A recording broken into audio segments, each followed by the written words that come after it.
निंदारस अर्थ ग्रहण संदर्भित प्रश्नोत्तर।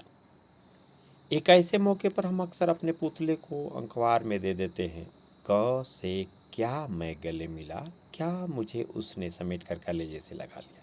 हरगिज नहीं, मैंने अपना पुतला ही उसे दिया। पुतला इसलिए कि उसकी भुजाओं में सौंप दिया कि मुझे मालूम था कि मैं धृतराष्ट्र से मिल रहा है। पिछली रात को एक मित्र ने बताया कि क अपने ससुराल आया है और ग के साथ बैठकर शाम को 2-3 घंटे तुम्हारी निंदा करता रहा। इस सूचना के बाद जब आज सवेरे वह मेरे गले लगा तो मैंने शरीर से अपने मन को चुपचाप खिसका दिया और निसंदेह हटीली देह उसकी बाहों में छोड़ दी। भावना के अगर कांटे होते तो उसे मालूम होता है कि वह नागफनी को कलेजे से चिपटाए। छल का धृतराष्ट्र जब आलिंगन करे तो पुतला ही आगे बढ़ाना चाहिए। गद्यांश से प्रश्नों के उत्तर। प्रस्तुत गद्यांश किस पाठ से लिया गया है, इसके लेखक व का नाम भी बताएं। प्रस्तुत गद्यांश निंदा रस पाठ से लिया गया है, इसके लेखक का नाम हरिशंकर परसाई है। ईर्ष्या द्वेष की भावनाओं से युक्त मित्र से कैसे गले मिलना चाहिए।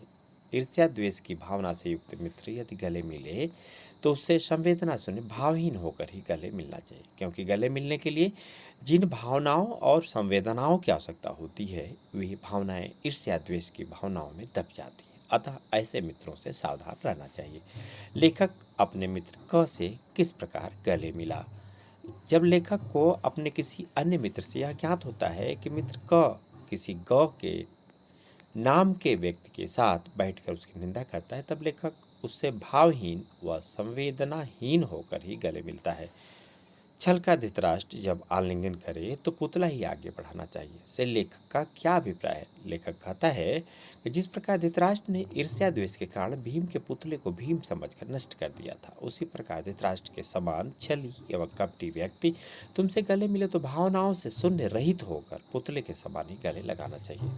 छल एवं देह शब्दों के पर्यायवाची। छल कपट, धोखा, देह शरीर, गति। कुछ लोग बड़े निर्दोष मिथ्यावादी होते हैं। वे आदत प्रकृति के वशीभूत झूठ बोलते हैं। उनके मुख से निष्प्रयास निष्प्रयोजन झूठ ही निकलता है। मेरे एक रिश्तेदार ऐसे हैं, वे अगर बम्बई मुंबई जा रहे हैं और उनसे पूछे तो वह कहेंगे कलकत्ता कोलकाता जा रहा हूँ। ठीक बात उनके मुंह से निकल ही नहीं सकती। कभी बड़ा निर्दोष सह स्वाभाविक मिथ्यावादी है। अद्भुत है मेरा यह मित्र, उसके पास दोषों का कैटलॉग है। मैंने सोचा कि जब वह हर परिचित की निंदा कर रहा है तो क्यों न मैं लगे हाथ विरोधियों की गत इसके हाथों करा ले। मैं अपने विरोधियों का नाम लेता गया और वह उन्हें निंदा की तलवार से काटता चला। जैसे लकड़ी चीरने की आरा की मशीन के नीचे मजदूर लकड़ी का लट्ठा खिसकाता जाता है और वह चीरता जाता है, वैसे ही मैंने विरोधियों के नाम एक एक कर खिसकाए और वह उन्हें काटता गया। कैसा आनंद था दुश्मनों को रण क्षेत्र में एक के बाद एक कटकर गिरते हुए देखकर योद्धा को ऐसा ही सुख होता होगा। गद्यांश से प्रश्न और उत्तर। निर्दोष मिथ्यावादी लोग कौन होते हैं। जिन लोगों को बिना किसी प्रयोजन तथा बिना किसी प्रयास के झूठ बोलने की आदत होती है उन्हें लेखक ने निर्दोष मिथ्यावादी बताया है। ऐसे लोगों का स्वभाव ही ऐसा होता है कि बिना किसी कारण के उनके मुंह से झूठ स्वतः ही निकल जाता है। लेखक अपने मित्र क की तुलना किससे करता है। लेखक अपने मित्र क की तुलना अपने एक ऐसे रिश्तेदार से करते हैं जो कभी भी सत्य नहीं बोलता है। यदि उस रिश्तेदार से एक सामान्य सा प्रश्न किया जाए कि तुम कहाँ जा रहे हो, तो वह कभी भी सही स्थान का नाम नहीं बताता, क्योंकि उसे झूठ बोलने की स्वभावगत आदत है। लेखक का निंदक मित्र उसके विरोधियों की निंदा किस प्रकार करता है। जिस प्रकार कोई मजदूर लकड़ी काटने वाले आरा मशीन के सामने लट्ठा खिसकाता जाता है और मशीन लकड़ी को चीरती जाती है, ठीक उसी प्रकार लेखक का निंदक मित्र उसके विरोधियों को अपनी निंदा रूपी मशीन से काटता चला जाता है। लेखक अपने विरोधियों की निंदा सुनकर किस प्रकार आनंदित होता है। लेखक अपने विरोधियों की निंदा सुनकर उसी प्रकार आनंदित होता है जिस प्रकार रणभूमि में योद्धा को अपने दुश्मनों को एक के बाद एक कटा हुआ देखकर आत्मसंतोष एवं आनंद मिलता है। स्वाभाविक एवं निर्दोष शब्दों में क्रमशः प्रत्यय एवं उपसर्ग छांटिए। स्वाभाविक एक प्रत्यय है, निर्दोष नेर उपसर्ग है। मेरे मन में गत रात्रि उस निंदक मित्र के प्रति मैल नहीं रहा, दोनों एक हो गए। भेद तो रात्रि के अंधकार में ही मिटता है, दिन के उजाले में भेद स्पष्ट हो जाते हैं। निंदा का ऐसा ही भेद ना सकत हेरा होता है 3-4 घंटे बाद जब वह विदा हुआ तो हम लोगों के मन में बड़ी शांति और तुष्टि थी। निंदा की ऐसी ही महिमा है। 2-4 निंदकों को एक जगह बैठकर निंदा में निमग्न देखिए और तुलना कीजिए कि उन 2-4 ईश्वर भक्तों से जो रामधुन लगा रहे हैं। निंदकों की एकाग्रता, परस्पर आत्मीयता, निमग्नता भक्तों में दुर्लभ है। इसलिए संतों ने निंदकों को आंगन कुटी छवा पास रखने की सलाह दी है। गद्यांश से प्रश्न उत्तर। अपने निंदक मित्र के प्रति लेखक का व्यवहार किस प्रकार परिवर्तित हो गया? जब लेखक का निंदक मित्र अपने परिचितों की निंदा करता रहता है तब तक लेखक को उसका व्यवहार अच्छा नहीं लगता, पर जैसे ही वह लेखक के विरोधियों की निंदा रूपी मशीन से काटना प्रारंभ करता है तो लेखक को बहुत ही आत्मसंतोष प्राप्त होता है और उसका व्यवहार अपने मित्र के प्रति परिवर्तित हो गया, अर्थात विनम्र हो गया। निंदक प्रशंसक लोगों के मन को शांति एवं संतुष्टि कब प्राप्त होती है? निंदा की वैचारिक समानता के कारण निंदक प्रशंसक लोगों के मन शांत एवं तृप्त हो जाते हैं। एक दूसरे के प्रति सहानुभूति प्रदर्शित करते हुए जब वे एक दूसरे से विदा होते हैं तो उनके मन की बड़ी शांति एवं संतुष्टि प्राप्त होती है। निंदा कर्म में डूबे निंदकों की तुलना लेखक ने किससे की और क्यों? निंदा कर्म में हुए निंदकों की तुलना लेखक ने ईश्वर भक्ति में बैठे उपासकों से की है, क्योंकि जिस तल्लीनता के साथ निंदक अपना निंदा कर्म करते हैं वैसी तल्लीनता ईश्वर भक्ति में लीन भक्तों में भी नहीं पाई जा सकती। लेखक के अनुसार संतों ने निंदक को अपने साथ रखने के लिए क्यों कहा है? निंदकों की निंदा कर्म में तल्लीनता, एकाग्रता और परस्पर शुद्ध स्नेह भाव से डूबे होने के स्वभाव के कारण ही संतों ने निंदक को अपने साथ रखने के लिए कहा है। आत्मीयता तथा निमग्न शब्दों में क्रमशः प्रत्यय एवं उपसर्ग लिखें। आत्मीयता इयथा प्रत्यय, निगम निमग्न में नी उपसर्ग है।